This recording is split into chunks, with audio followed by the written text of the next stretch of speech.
kita akan melintasi udara Miqat Qadul Manazil dalam masa 28 minit lagi. Tuan-tuan dan puan-puan boleh bersedia sekarang, boleh berniat sebagaimana yang telah kita belajar. Pilih sendiri amalan haji yang dipilih untuk dilakukannya. Yang pertama, bagi jemaah yang niat haji ifrad, mereka hanya berniat haji saja. Nawaitul hajjah wa ahramtu bihi lillahi ta'ala. Ataupun kita baca labbaika hajjan, labbaika hajjan. Bagi jemaah yang nak haji tamattu', mereka hanya berniat umrah. Tidak ada niat saja aku mengerjakan haji tamattu', tidak ada. Cukup dengan kita berniat saja aku mengerjakan umrah.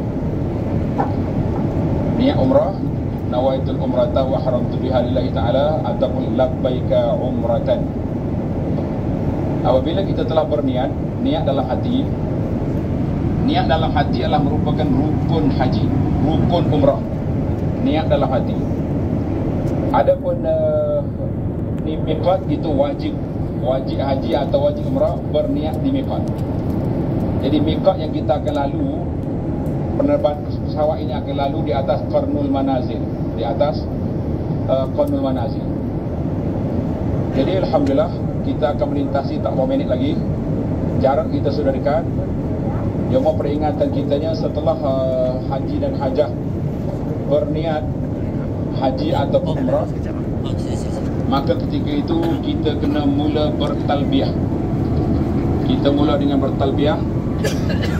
Labbaik Allahumma labbaik, labbaik la syarika laka labbaik, innal hamda wan ni'mata laka wal mulk la syarika lak, labbaik Allahumma labbaik, labbaik la syarika laka labbaik, innal hamda wan ni'mata laka wal mulk la syarika lak. Haji dan hajah, bakal haji dan hajah sekalian, ingatlah rihlah kita ini dia panggil rihlatul umur, pengembaraan seumur hidup. Kita letaklah bahawa kita akan lakukan haji yang terbaik, bukan sekadar nak cuba-cuba tes. Nanti aku datang lagi sekali yang kedua, yang ketiga. Kita tidak ada masa, tidak ada jaminan bahawa kita boleh berterusan hidup pada tahun-tahun yang akan datang, ataupun berpeluang untuk mengerjakan haji pada masa yang akan datang. Maka dengan itu kita berniat, ikhlaskan niat kita kepada Allah Azza wa Jalla semata-mata. Aku mengerjakan haji, mengerjakan umrah kerana Allah Azza wa Jalla. Wa atimmul hajja wal umrata lillah. Sempurnakan haji dan umrah itu kerana Allah Azza wa Jalla. Maka para jemaah sekalian, apabila kita letak target yang besar, sebagaimana kata ahli ibadat, orang yang berjalan mencari dunia berjalan dengan kaki, kita yang berjalan menuju kepada Allah berjalan dengan hati. Orang yang berjalan menuju kepada Allah berjalan dengan hati. Orang yang berjalan kepada manusia berjalan dengan kaki. Artinya pengembaraan kita ini perlu kepada niat, perlu kepada perasaan, perlu kepada suatu ingatan bahawa kita berjalan ini menjadi tetamu Allah. Kerana itulah jemaah haji disebut dengan nama Duyufur Rahman. Jemaah haji dikenali dengan nama Duyufur Rahman, mana tetamu Allah. Kita berada di bumi Makkah Al-Mukarramah. Hari ini kita sudah masuk 2 Zulhijjah. Bermakna akan berkumpul banyak perkara.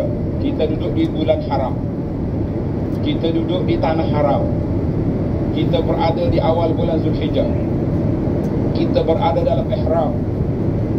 Bermakna kita adalah merupakan orang yang berjalan wafdullah, al-hujjaj wal-umar wafdullah. Para jemaah haji dan umrah adalah rombongan yang berjalan menuju kepada Allah Azza wa Jalla. Maka dengan itu apabila kita bertalbiyah, labbaik Allahumma labbaik, ya Allah aku datang menyahut seruamu ya Allah. sebagaimana yang telah disuruh oleh Nabi Ibrahim AS setelah membina Kaabah. Setelah dibina Kaabah, Ibrahim diperintah oleh Allah Azza wa Jalla menyeru, wa'adzim bin nasi bil haji ya'tuka rijala. Ibrahim, kamu panggil orang datang mengerjakan haji, mereka akan datang berduyun-duyun. Ada yang datang berjalan kaki, ada yang berkenderaan dengan unta yang kurus, dan berbagai-bagai cara nak sampai ke Mekah Al-Mukarramah. Maka alhamdulillah, apabila kita mengatakan labbaik, labbaik, bermakna kami datang ya Allah, kami menyahut seruan ya Allah, kami menjadi tetamu ya Allah, maka menjadi hak kami ya Allah supaya Engkau ampunkan dosa-dosa kami. Engkau ampunkan dosa kedua ibu bapa kami. Engkau ampunkan kesalahan orang-orang yang kami sayangi. Maka pada saat itu, biarlah kita terasa dalam jiwa kita, sebagaimana disebut oleh Nabi SAW, man hajja falam yarfus walam yafsuq raja'a min zunubihi kayawm waladatu ummuhu. Siapa yang mengerjakan haji dan mengerjakan haji, dia tidak melanggar SOP haji, tidak melakukan perbuatan-perbuatan yang tidak baik, dia akan keluar daripada haji ini sebagaimana keluarnya seorang bayi daripada perut ibunya tidak berdosa. Perjalanan kita ini sangat besar. Kita kena letak target dan matlamat yang besar, bahawa kita berjalan menuju kepada Allah, berjalan mencari keridaan Allah, berjalan mencari keampunan Allah.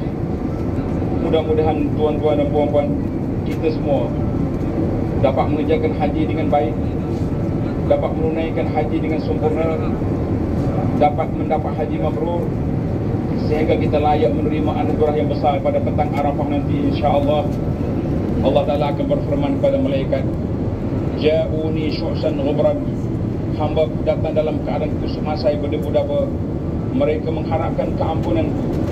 Allah berfirman pada petang Arafah, afidu maghfuran lakum, keluarlah kamu daripada Arafah dengan dosa yang diampunkan. Ya Allah, ya Tuhan kami, dalam perjalanan kami menuju ke Baitullahil Haram ini, pada malam yang sangat berkat ini, kami mengharapkan keampunan ya Allah. Alhamdulillahirabbil alamin, wassalatu wassalamu ala rasulil alamin wa ala alihi washabihi ajma'in. Ya Allah, ya Tuhan kami, terimalah kedatangan kami sebagai tetamu ya Allah. Terimalah kami sebagai tetamu ya Allah. Walaupun kami datang dengan dosa yang banyak, tidak ada harapan kami selain daripada keampunan daripada ya Allah. Jadikanlah kami sebagai tetamu-Mu, orang yang layak menerima anugerah-Mu, orang yang akan digugurkan dosa-dosanya, orang yang akan keluar daripada Arafah dengan dosa yang diampunkan, sebagaimana anak yang keluar daripada perut ibu yang tidak berdosa. Ya Allah, ampunkanlah dosa kami. Ya Allah, ampunkanlah dosa dua ibu bapa kami. Ya Allah, jadikanlah kubur-kubur mereka taman syurga. Ya Allah, ibu bapa kami yang masih hidup, berikanlah kesihatan kepada mereka, akhiri hidup mereka dengan husnul khatimah. Allahumma khtim lana wa iyyahum bi husnil khatimah. Allahumma khtim lana wa iyyahum bi husnil khatimah. Ya Allah, ampunkanlah dosa keluarga kami, orang-orang yang kami sayangi dan orang yang berpesan kepada kami. Ya Allah, Allahumma ja'al hajjana hajjan mabrura, wa sa'yan mashkura, wa zamban maghfura, wa amalan salihan mabruran ya rabbal alamin. Ya Allah, sekiranya kami tidak diterima sebagai tetamu, maka tidak ada lagi harapan kami untuk mendapat keampunan selain daripada-Mu ya Allah. Allahumma ighfir lana wa tub alaina. Allahumma ighfir lana wa tub alaina ya arhamar rahimin, innaka antat tawwabur rahim. Wa sallallahu ala nabiyyina Muhammad wa ala alihi wa sahbihi ajma'in. Walhamdulillahirabbil alamin. Jadi para jemaah sekalian boleh berniat dan terus bertalbiyah, baca Quran. Kita telah menjadi tetamu Allah dengan pakaian putih kita. Bayangkan kita bagaimana apabila kita keluar daripada kubur nanti, perjalanan yang cukup panjang. Kita tahu ke mana nak tuju selain daripada mengharapkan rahmat Allah dan syafaat Nabi kita Muhammad sallallahu alaihi wasallam. Sekian, assalamualaikum warahmatullahi wabarakatuh. Akukum Abu Anas.